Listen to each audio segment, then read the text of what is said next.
बृहन मुंबई महानगर पालिका के इस ऑनलाइन शिक्षण कार्यक्रम में मैं साहब लाल विश्वकर्मा मरोल मनपा हिंदी शाला क्रमांक 1 अंधेरी पूर्व से आप सभी का हार्दिक स्वागत करते हैं। बच्चों, मेरा विषय है सामान्य विज्ञान। उसके अंतर्गत सजीवों का पोषण का भाग 1 आप सीख चुके हैं। आज हम भाग 2 पर जाएंगे।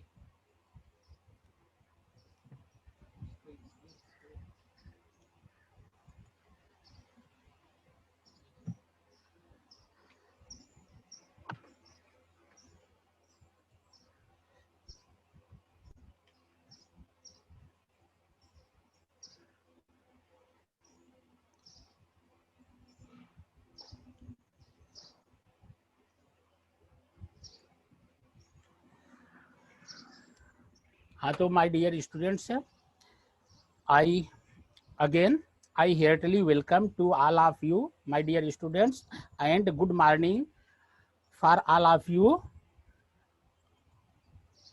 आज का विषय है सामान्य विज्ञान और प्रकरण है, टॉपिक है सजीवों में पोषण भाग 2। आज का सुविचार है, कड़ी मेहनत कभी थकान नहीं लाती, वह संतोष लाती है। इसका मतलब है कि जब हम कड़ी मेहनत, आप मेहनत क्या करेंगे? आप पढ़ाई करेंगे, पढ़ाई का कार्यक्रम करेंगे, अच्छे से मेहनत के साथ करेंगे तो हमको थकान नहीं मिलती। उससे हमारे अंदर बहुत बड़ा संतोष मिलता है कि हमने आज एक काम किया, और माँ बाप को भी संतोष मिलता है। और प्यारे बच्चों, आज का प्रेरक विचार है, यह साइंस, तुम्हारे साइंस के किताब से लिया गया है। Use your brain power. हमेशा हमें अपने ब्रेन पावर, मस्तिष्क के पूरी शक्ति का उपयोग करना चाहिए।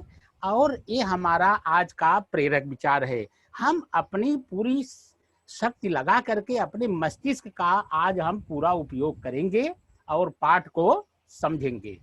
अब प्यारे बच्चों, हम सजीवों में पोषण भाग 1 में सीख चुके हैं। क्या सीखे थे पिछले सेशन में? जो हम सीखे थे पोषण मतलब हमारा आहार जो हम लेते हैं, हम ग्रहण करते हैं, उसको खाते पीते हैं, उससे जो हमको विटामिन, प्रोटीन, कार्बोहाइड्रेट मिलता है, उस प्रक्रिया को हम पोषण कहते हैं। पोषण की आवश्यकता क्यों होती है? पोषण की आवश्यकता हमको विकास वृद्धि के लिए होती है कि हम अपना विकास कर सके।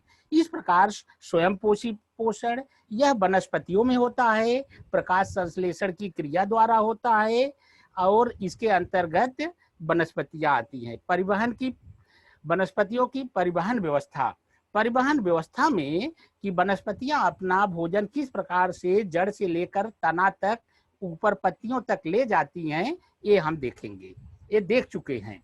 अब हम आगे देखेंगे प्यारे बच्चों। सजीवों में पोषण भाग 2 का पहला टॉपिक होगा नाइट्रोजन का स्थिरीकरण, नाइट्रोजन फिक्सेशन। ये पहला हमारा टॉपिक होगा। दूसरा टॉपिक होगा सजीवों में पोषण भाग 2 के अंतर्गत परजीवी वनस्पतियां जो दूसरे पर आश्रित होती हैं, ऐसी वनस्पतियां।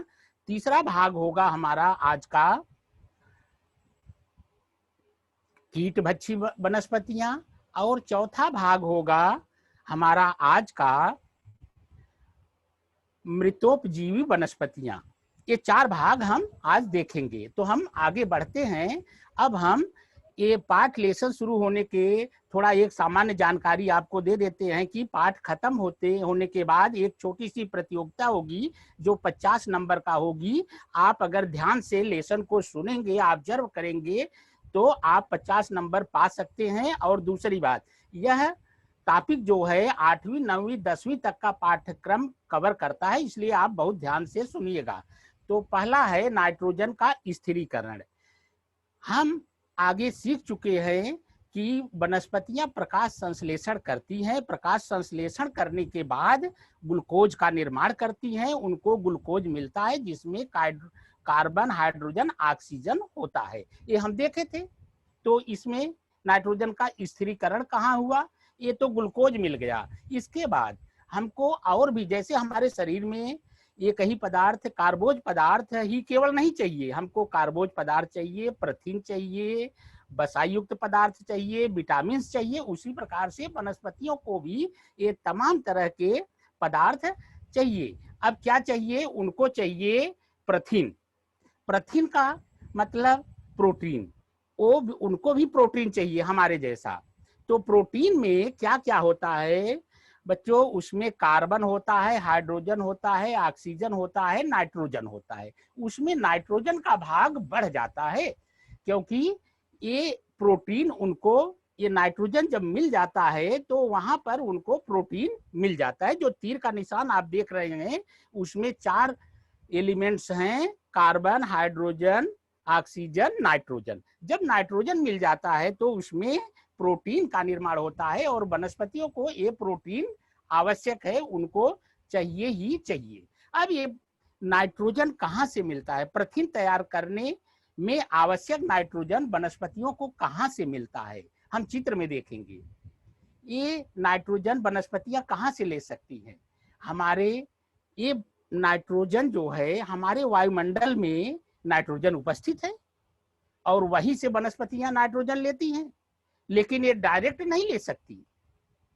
डायरेक्ट क्यों नहीं ले सकती? क्योंकि वो गैसीय अवस्था में होता है नाइट्रोजन, N2, यहाँ N लिखा गया है, N2 आप समझिएगा, जो कि गैसीय अवस्था में होता है, और वो वनस्पतियां डायरेक्ट नहीं ले सकती सीधे, क्योंकि नाइट्रोजन उदासीन होता है, यह रासायनिक अभिक्रिया नहीं करता, न्यूट्रल होता है, उदासीन, ये रासायनिक अभिक्रिया में भागीदारी नहीं लेता। इसलिए वनस्पतियां डायरेक्ट वायुमंडल से नाइट्रोजन नहीं ले सकती और प्रोटीन नहीं बना सकती। इसके लिए हम वो वनस्पतियां जो प्रक्रिया करती हैं, फिक्सेशन करती हैं, जैसे हम डायरेक्ट बाजार से दाल लाएंगे, चावल लाएंगे या आटा लाके हम बना नहीं, इसे खा नहीं सकते। उसको जब तक हम पकाएंगे नहीं, बनाएंगे नहीं, तब तक हम खा नहीं सकते। उसी प्रकार से नाइट्रोजन का सीधे उपयोग इसमें नहीं होता। तो नाइट्रोजन का कैसे उपयोग होता है बच्चों, अब हम इसके बारे में जानेंगे। अब देखो, नाइट्रोजन पहले हम समझ लेते हैं थोड़ा कि ये नाइट्रोजन जो वनस्पतियां लेती हैं, वह गैसीय नाइट्रोजन की मात्रा हमारे वायुमंडल में कितनी है? तो सबसे अधिक मात्रा नाइट्रोजन की है हमारे वायुमंडल में 78%, सबसे ज्यादा। यहाँ पर वो दिख रहा है, ऑक्सीजन है 20%, इस प्रकार से और भी चीजें हैं कम कम। तो नाइट्रोजन 78% है, सबसे ज्यादा मात्रा। ये ब्लू कलर का जो चित्र में दिख रहा है, तीर से दिखाया गया है, वो नाइट्रोजन की मात्रा है। नाइट्रोजन तो बहुत है हमारे वातावरण में, लेकिन वनस्पतियां नहीं ले सकती। क्यों नहीं? क्योंकि ये उदासीन होता है, ये कोई रासायनिक अभिक्रिया नहीं करता, इसलिए वनस्पतियां सीधे नहीं ले सकती। इसके लिए यौगिक में रूपांतरण होना आवश्यक होता है। इस नाइट्रोजन का यौगिक में रूपांतरण होना आवश्यक होता है, और जो यौगिक में रूपांतरण होता है उस यौगिक का उपयोग वनस्पतियां करती हैं। इसको हम नाइट्रोजन का स्थिरीकरण कहते हैं, कि अब नाइट्रोजन का फिक्सेशन हुआ। वायुमंडल से वनस्पतियां जिस प्रक्रिया द्वारा नाइट्रोजन का उपयोग करके यौगिक बनाती हैं, और यौगिक बनाने के बाद वे अपना भोजन लेती हैं, इस प्रक्रिया को नाइट्रोजन का स्थिरीकरण कहते हैं। इसमें नाइट्रोजन मुख्य भूमिका निभाता है। अब हम बच्चों देखेंगे कैसे यह प्रक्रिया होती है। तो यह प्रक्रिया मुख्य रूप से 2 तरह की होती है। एक तो जैविक स्थिरीकरण होता है, जो जीवों से, सूक्ष्म जीवों से, जैविक मतलब जिसमें सूक्ष्म जीव होते हैं, छोटे छोटे जीव होते हैं, वो जैविक स्थिरीकरण करते हैं नाइट्रोजन का। तो ये पहला हो गया। दूसरा है, वह प्रक्रिया वायुमंडलीय होती है, नाइट्रोजन का स्थिरीकरण वायुमंडलीय होता है, तो उसको हम नाइट्रोजन का वायुमंडलीय स्थिरीकरण कहते हैं। तो सबसे पहले हम नाइट्रोजन का जैविक स्थिरीकरण समझेंगे। जैविक स्थिरीकरण का मतलब जिसमें सूक्ष्म जीव पाए जाते हैं। अब देखो बच्चों, ये है द्विबीजपत्री फलीदार वनस्पतियां।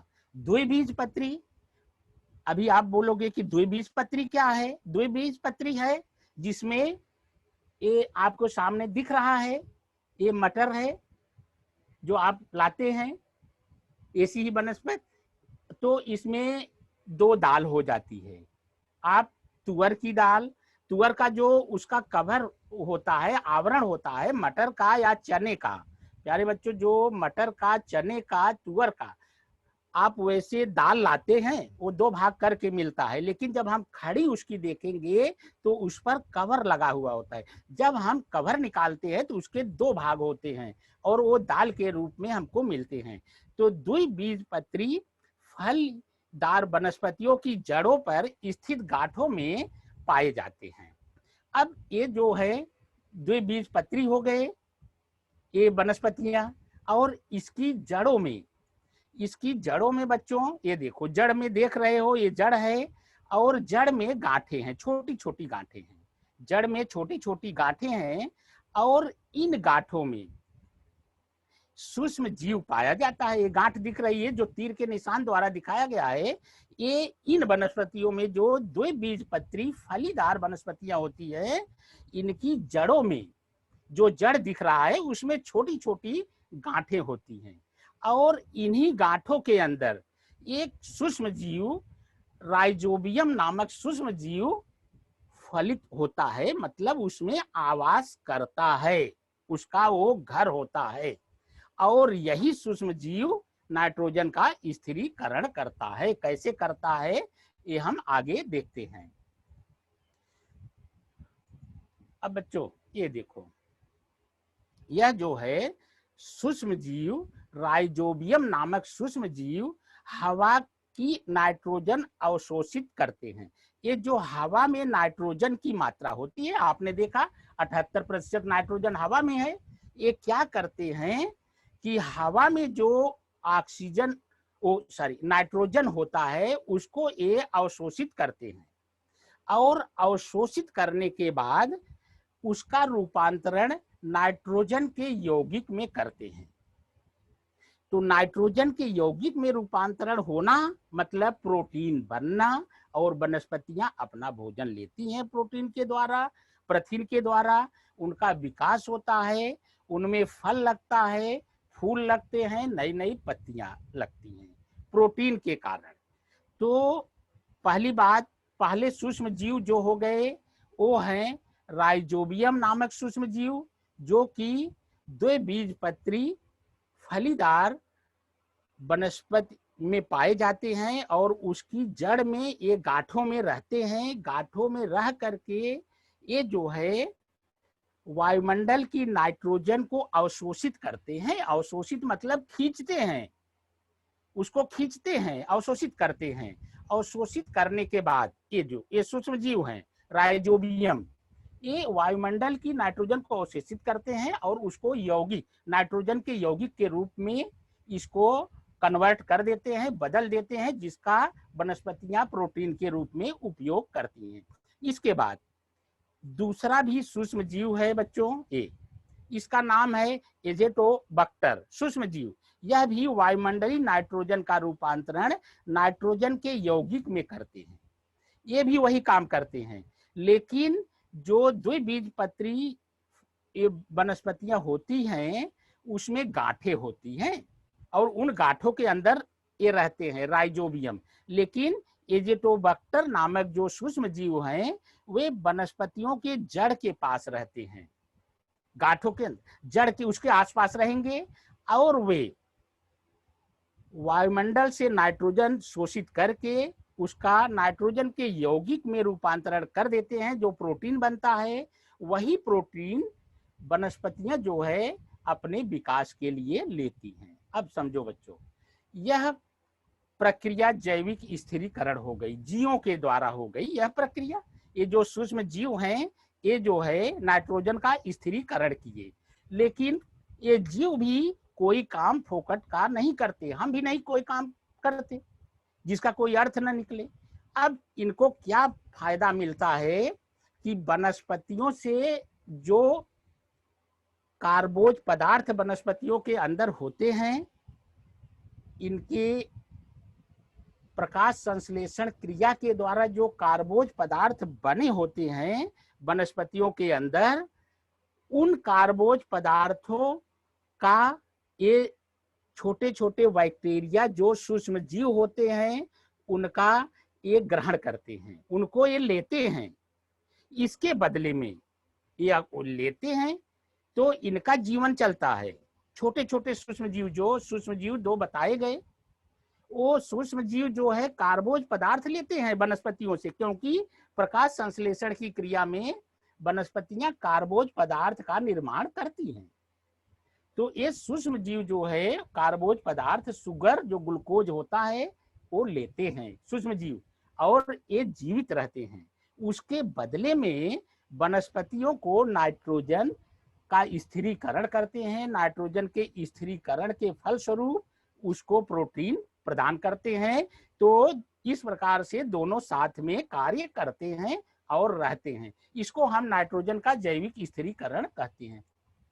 इसके बाद वायुमंडल स्थिरीकरण क्या है, वायुमंडल से क्या होता है स्थिरीकरण, ये देखो बच्चों। वायुमंडल में इसका एक सेशन हो गया है, यूट्यूब पर है, आप देख सकते हैं। बारिश के मौसम में जब आकाश में बिजली चमकती है, बहुत तेज चमकती है, आवाज भी निकलती है, हम घबरा जाते हैं, क्या है, क्या ऐसा क्यों हुआ? तो उसमें बच्चों इतनी चमक होती है, इतनी ऊर्जा होती है कि उसका तापमान बहुत अधिक होता है, और तापमान बहुत अधिक होने के कारण जो वायुमंडल में ऑक्सीजन और नाइट्रोजन है उसकी रासायनिक अभिक्रिया हो जाती है, उसकी रासायनिक अभिक्रिया होती है। यहाँ पर देख रहे हो चित्र में, वायुमंडल की नाइट्रोजन और ऑक्सीजन की रासायनिक अभिक्रिया होती है इलेक्ट्रिक डिस्चार्ज मेथड से। मतलब जब बिजली चमकती है, तेज ऊर्जा निकलती है, तापमान अधिक हो जाता है, तो नाइट्रोजन और ऑक्सीजन का संयोग होता है, रासायनिक अभिक्रिया होती है, और रासायनिक अभिक्रिया होने के बाद नाइट्रिक ऑक्साइड का निर्माण होता है, जो इस चित्र में आपको दिख रहा है। तो बिजली चमकने से तापमान बढ़ जाता है। तापमान बढ़ने के कारण रासायनिक वायुमंडल में उपस्थित नाइट्रोजन और ऑक्सीजन का रासायनिक अभिक्रिया होती है, जिसके फलस्वरूप नाइट्रिक ऑक्साइड का निर्माण होता है। ये पहला स्टेप है वायुमंडलीय स्थिरीकरण का, ये पहला स्टेप है, वायुमंडलीय स्थिरीकरण होता है, ये पहला स्टेप। इसके बाद क्या होता है बच्चों, अब देखेंगे हम। अब ये जो नाइट्रिक ऑक्साइड का पुनः ऑक्सीकरण होता है। आप बोलेंगे ऑक्सीकरण क्या है? ऑक्सीकरण का मतलब है कि ऑक्सीजन का सहयोग, उसमें और ऑक्सीजन मिलता है, तो नाइट्रिक ऑक्साइड का ऑक्सीकरण होता है, पुनः ऑक्सीकरण होता है। इसके बाद नाइट्रोजन डाइऑक्साइड का निर्माण होता है। ये प्रक्रिया चल रही है, नाइट्रोजन डाइऑक्साइड का निर्माण होता है, और यह नाइट्रोजन डाइऑक्साइड बारिश जब होता है, बारिश होने के बाद पानी में घुल जाती है। बारिश होती है, पानी रहेगा और वायुमंडल में नाइट्रोजन डाइऑक्साइड रहता है। नाइट्रोजन डाइऑक्साइड बारिश के पानी में घुल जाता है, और घुल जाने के फलस्वरूप नाइट्रिक अम्ल का निर्माण करता है, जो लास्ट में यहाँ पर है, नाइट्रिक अम्ल का निर्माण होता है।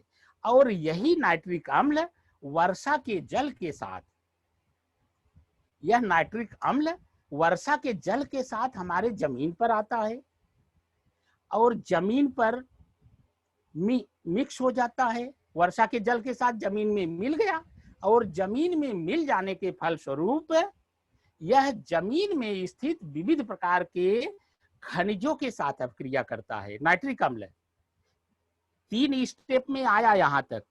अब ये नाइट्रिक अम्ल जमीन में स्थित खनिजों के साथ रासायनिक अभिक्रिया करता है।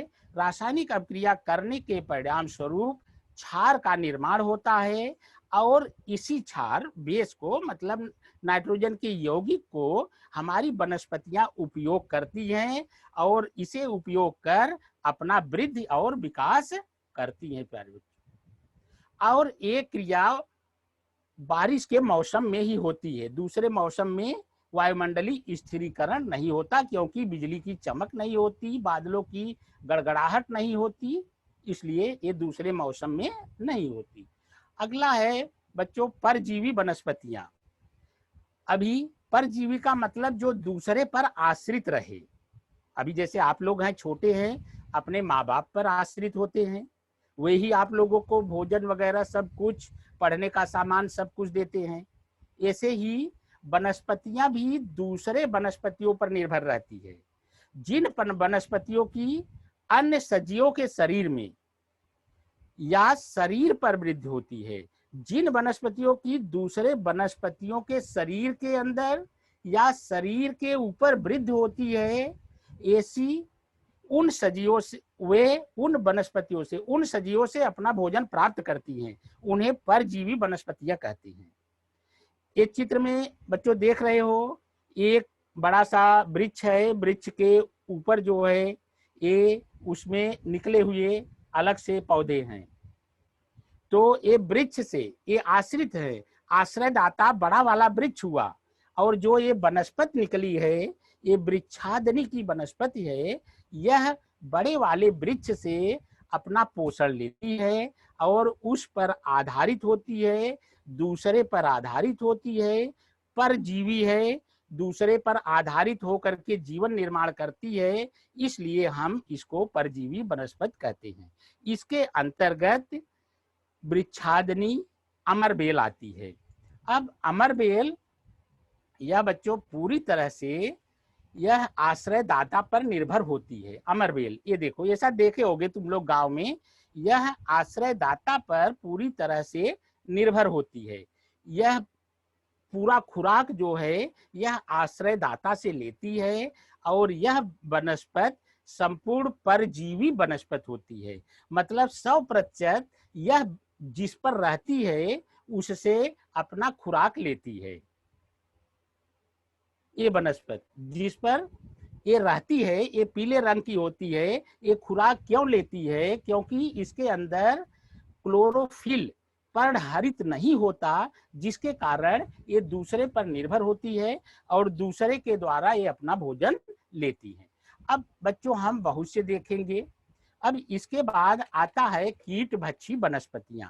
ये जो है हंटर प्लांट, शिकारी वनस्पतियां इसको हम बोलते हैं।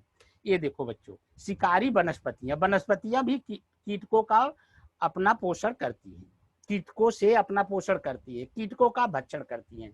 तो यह जो वनस्पति देख रहे हो बच्चों, यह वनस्पति इसकी पत्तियां खुली रहती हैं। अब ये कैसे कीटकों का भक्षण करती है? इसकी पत्तियां खुली रहती हैं और पत्तियों पर ये देखो तार जैसे निकला रहता है, तार जैसा निकला रहता है पत्तियों पर।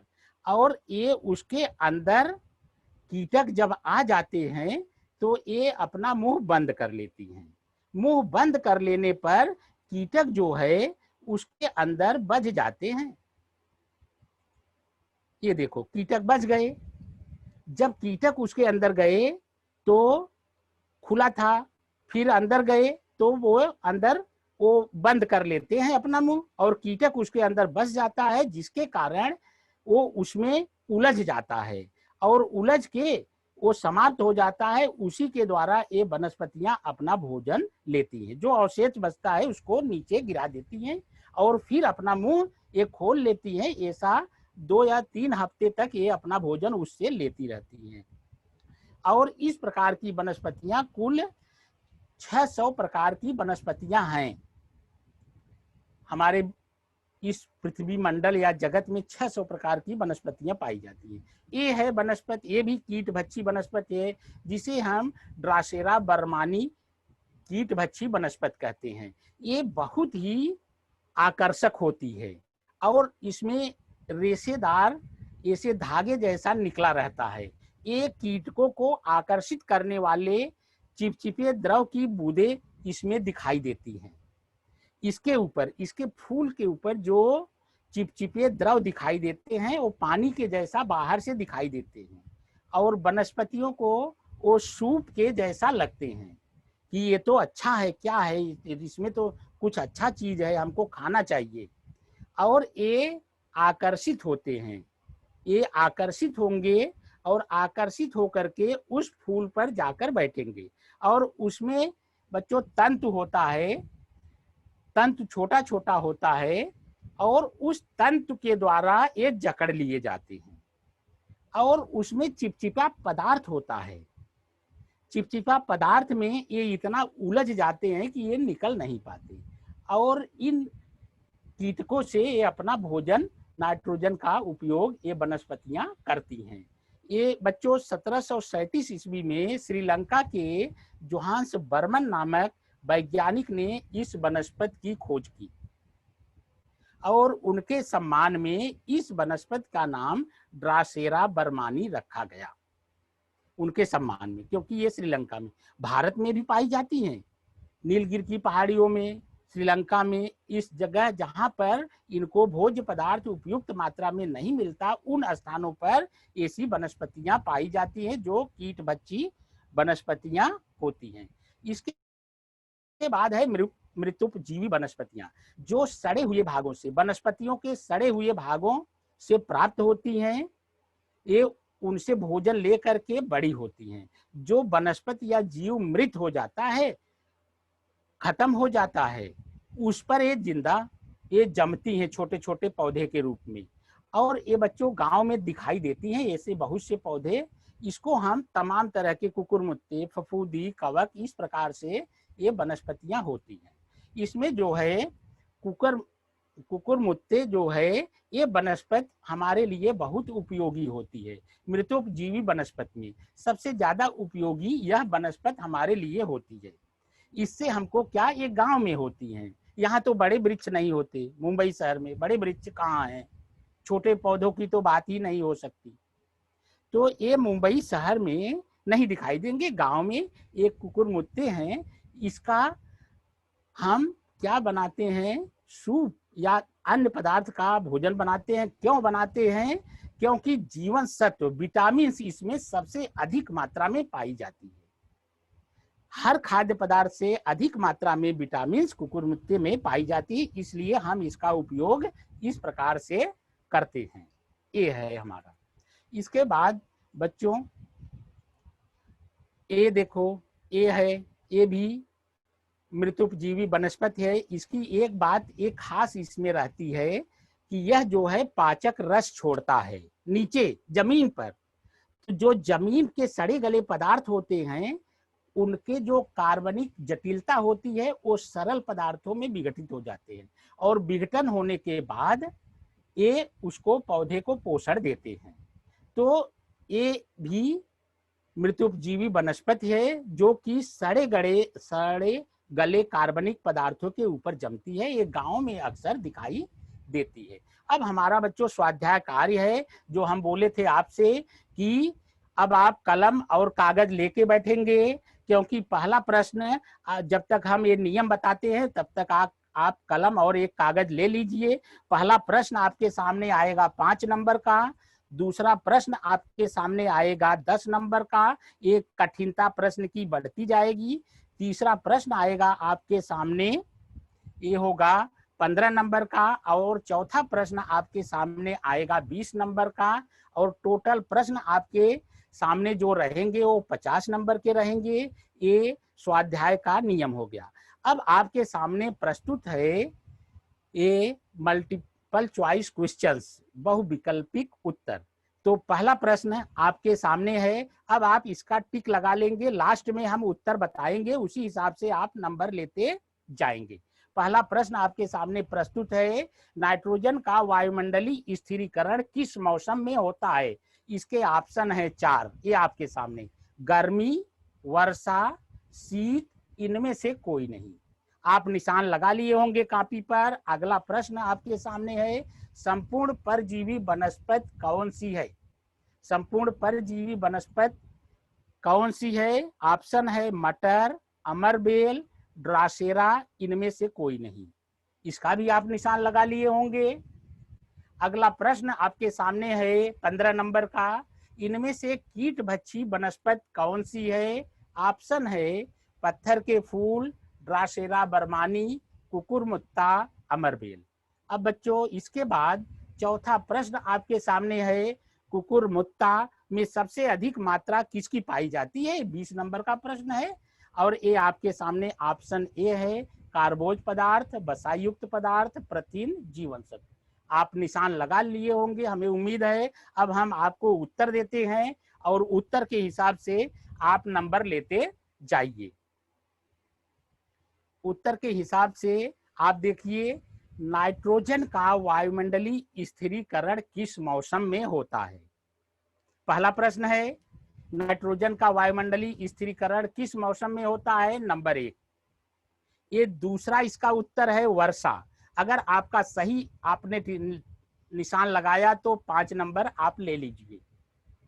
लिया आपने 5 नंबर सही होने पर, वेरी गुड।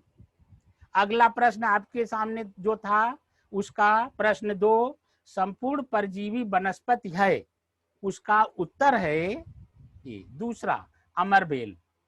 अगर आपने सही निशान लगाया तो 10 नंबर ले लीजिए।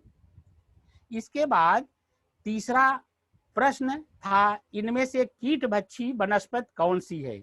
उत्तर है आपके सामने ड्रासेरा बर्मानी, 15 नंबर का है। अगर आपने सही उत्तर दिया तो 15 नंबर ले लीजिए। और ये चौथा प्रश्न आपके सामने था, कुकुरमुत्ता में सबसे अधिक मात्रा किसकी पाई जाती है? तो कुकुरमुत्ता में सबसे अधिक मात्रा जीवन सत्व विटामिन की पाई जाती है। ये 20 नंबर का है। और आपके अगर सब सही हो तो आप अपना 50 नंबर ले लिए होंगे मुझे। और जिन विद्यार्थियों को 50 नंबर मिला है उनको मेरी तरफ से एक गोल्डन मेडल दिया जाता है, जो स्क्रीन पर दिखाई दे रहा है, ये मेरी तरफ से है। और आप बोलेंगे आपकी तरफ से तो गोल्डन मेडल मिला, जिनको 50 नंबर मिला, मेरी तरफ से क्या मिला? ठीक, आपकी तरफ से आप अपना हाथ पीछे करके अपनी पीठ थपथपाइए, ऐसा। वेरी गुड, वेरी गुड, बहुत अच्छे। और जिनको कम नंबर मिला है प्यारे बच्चों, वो घबराने की जरूरत नहीं है। अगले सेशन में वो पूरा सेशन अच्छे से पढ़ेंगे, उनको भी 50 नंबर मिलेगा, निश्चित मिलेगा। ठीक, इसके बाद है बच्चों स्वाध्याय का गृह कार्य। गृह कार्य क्या है? नंबर 1, पहला, ज्यादा नहीं है, 2 प्रश्न है। परजीवी वनस्पतियां क्या होती हैं? परजीवी वनस्पतियां जो दूसरे पर आश्रित होती हैं, जैसे आपका हो गया अमरबेल या वृक्षादनी, ये परजीवी वनस्पतियां हैं। इसका उत्तर आप जरूर लिखेंगे अच्छी राइटिंग में। और दूसरा है, ये प्रश्न है, प्रश्न 2 है, नाइट्रोजन स्थिरीकरण के 2 प्रकार कौन से हैं? नाइट्रोजन स्थिरीकरण के 2 प्रकार हैं। पहला है उसका जैविक, नाइट्रोजन का जैविक स्थिरीकरण। दूसरा है नाइट्रोजन का वायुमंडलीय स्थिरीकरण। तो प्यारे बच्चों आप समझ गए होंगे, उसको लिख सकते हैं। इसके बाद आपको बहुत बहुत धन्यवाद ये लेसन समझने के लिए। अगर अच्छा लगे तो इसको आप जरूर लाइक करेंगे, सब्सक्राइब करेंगे और अपने दोस्तों को बांटेंगे और फिर से दोबारा देखेंगे, फिर हम आपसे मिलेंगे। हाँ बच्चों, तो अब आप प्रश्न पूछेंगे, आपको क्या कहाँ दिक्कत आई, कैसा लगा आपको? किसी भी स्टूडेंट को कुछ पूछना है, फीडबैक देना है तो हैंड रेस कीजिए। जय, हाँ जय बेटा अनम्यूट करो।